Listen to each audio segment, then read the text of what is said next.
Hello friends, నేను రాజుగారు. ఆంధ్రప్రదేశ్ ప్రభుత్వం వచ్చే ఎన్నికల కోసం బలంగా పనిచేసుకుంటూ పోతుంది. వచ్చే ఎన్నికల్లో కూడా ఈ కూటమి ప్రభుత్వం గెలవాలి, మళ్ళీ అధికారంలోకి రావడానికి చాలా పకడ్బందీ వ్యూహాలతో పనిచేస్తున్నారు. ముఖ్యంగా ఆంధ్రప్రదేశ్ రాష్ట్ర ప్రజల మన్నలను అందుకోవాలి. ఈ కూటమి ప్రభుత్వం వచ్చిన తర్వాత ఈ ప్రభుత్వం బాగా పనిచేస్తుంది అనే ఒక నమ్మకాన్ని మనం ప్రజల నుంచి పొందాలి. వాళ్ళకైతే ఏదైతే హామీలు ఇచ్చామో అవన్నిటిని నెరవేర్చుకుంటూ పోవాలని చెప్పేసి ఆంధ్రప్రదేశ్ కూటమి ప్రభుత్వం పనిచేసుకుంటూ వెళ్ళిపోతుంది. ఇక మరోవైపు జగన్మోహన్ రెడ్డి కూడా చాలా పకడ్బందీగా ప్లాన్ చేసుకుంటున్నాడు. వచ్చే ఎన్నికల్లో ఎట్టి పరిస్థితుల్లో అధికారంలోకి రావాలని తీవ్ర ప్రయత్నాలు చేస్తున్నాడు. పోయిన ఎన్నికల్లో 40% ఓట్లు వచ్చాయి వైఎస్ఆర్సీపీకి. ఆ ఓటింగ్ పర్సెంట్ని గణనీయంగా పెంచుకోవడం కోసం ప్రయత్నాలు ప్రారంభించాడు జగన్మోహన్ రెడ్డి. అందులో భాగంగా ఎవరైతే ఇప్పుడు వైఎస్ఆర్సీపీ నుంచి తెలుగుదేశం కానీ జనసేన పార్టీలో చేరారో, ఏ నియోజకవర్గంలో అయితే ఇన్ఛార్జులు లేరు, అంటే అక్కడి ఎమ్మెల్యే క్యాండిడేట్లు తెలుగుదేశం కానీ జనసేన పార్టీలోకి వెళ్ళిపోయారో ఆయా నియోజకవర్గాలకు జగన్మోహన్ రెడ్డి గారు వెళ్ళి అక్కడ కొత్త ఇన్ఛార్జ్లను నియమించాలని ఒక ప్రయత్నాలు స్టార్ట్ చేశారు.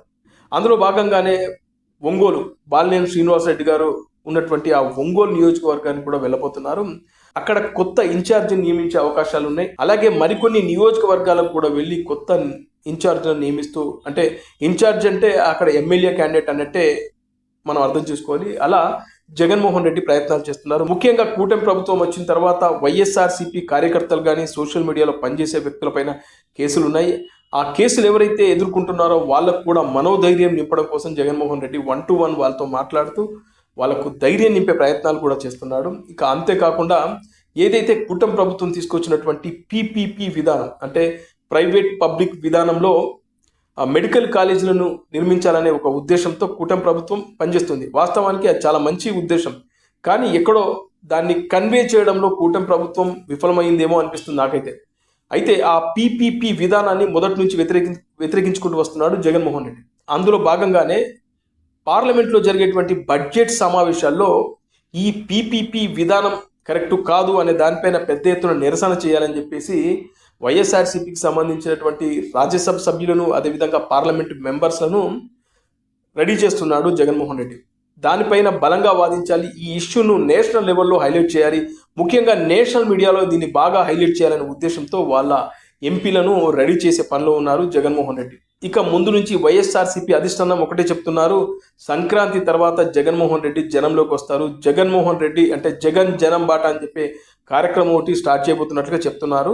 అది కూడా ఇప్పుడు సంక్రాంతి అయిపోయింది, తర్వాత త్వరలోనే దానికి సంబంధించినటువంటి కార్యాచరణ కూడా ప్రారంభించబోతున్నారు. ప్రతి నియోజకవర్గం, గ్రామానికి, అంటే అప్పట్లో జగన్మోహన్ రెడ్డి ఏ విధంగా అయితే పాదయాత్ర చేశాడు, ఇప్పుడు పాదయాత్ర చేస్తాడా లేదంటే ఏదైనా బస్సు యాత్ర లాంటిది ఏదన్నా ప్లాన్ చేస్తారా తెలియదు, కానీ జనాల్లోకి వెళ్ళాలనే ఒక బలమైన ఆలోచన చేస్తున్నాడు. ఎట్టి పరిస్థితుల్లో వచ్చే ఎన్నికల్లో అధికారంలోకి రావాలని చెప్పి వైఎస్ఆర్సీపీ బలంగా వర్కౌట్ చేస్తుంది. అందులో భాగంగానే సోషల్ మీడియాకు సంబంధించి ముఖ్యంగా కొన్ని యూట్యూబ్ ఛానల్స్ని, అదేవిధంగా కొన్ని మెయిన్ స్ట్రీమ్ ఛానల్కి సంబంధించినటువంటి వాళ్ళ యాజమాన్యాలతో 1-to-1 కూడా మాట్లాడుతున్నారు. ఈ జనం బాట కార్యక్రమాన్ని జనాల్లోకి బలంగా తీసుకురావడానికి తీవ్ర ప్రయత్నాలు అయితే చేస్తూ ఉన్నాడు. ముఖ్యంగా జనం బాటలో జగన్మోహన్ రెడ్డి బాగా వ్యతిరేకిస్తున్నటువంటి పీపీపీ విధానంలో నిర్మిస్తున్నటువంటి మెడికల్ కాలేజీల విషయం గురించే జనాల్లోకి బలంగా తీసుకెళ్లాలని ఆలోచన చేస్తూ ఉన్నారు. ఈ వారం రోజుల్లో దీనికి సంబంధించినటువంటి పూర్తి వివరాలను వైఎస్ఆర్సీపీ అధిష్టానం ప్రెస్ మీట్ పెట్టి చెప్పబోతున్నట్లుగా వార్తలు అయితే వస్తున్నాయి. సో మొత్తానికి జగన్మోహన్ రెడ్డి అయితే మళ్ళీ కూటమి ప్రభుత్వాన్ని బలంగా టార్గెట్ చేయడం కోసం ప్రణాళికలు రచిస్తున్నట్లుగా కనబడతా ఉంది. ఇది సంగతి.